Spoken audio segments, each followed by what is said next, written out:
મોદી સાહેબને 11 વર્ષ પૂર્ણ થઈ ગયા, તો એનો એકમાં હું રાજીપો વ્યક્ત કરું છું. અને જે કાર્યો કર્યા એ તો આપ સૌને ખબર છે, છતાં અંદરથી રહેવાતું નથી.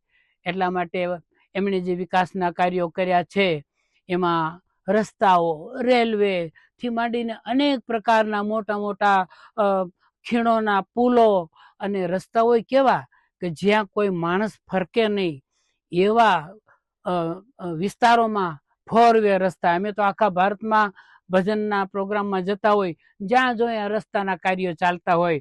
એટલે એક આપણો સૌથી મોટો વિકાસ થયો છે.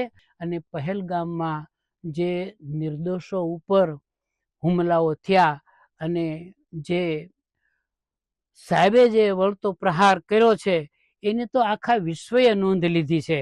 અને આખા વિશ્વમાંથી વખાણ થયા કે ના, અને પાછા નિર્દોષો ઉપર હુમલો નથી થયો, જે આતંકીઓ હતા એના જડાઓ ઉપર કર્યું. એટલે સાહેબની દીર્ઘદ્રષ્ટિને સલામ, કારણ કે એક પણ માણસ નિર્દોષ મરવો ન જોઈએ અને ગુનો કર્યો એને છોડવો ન જોઈએ.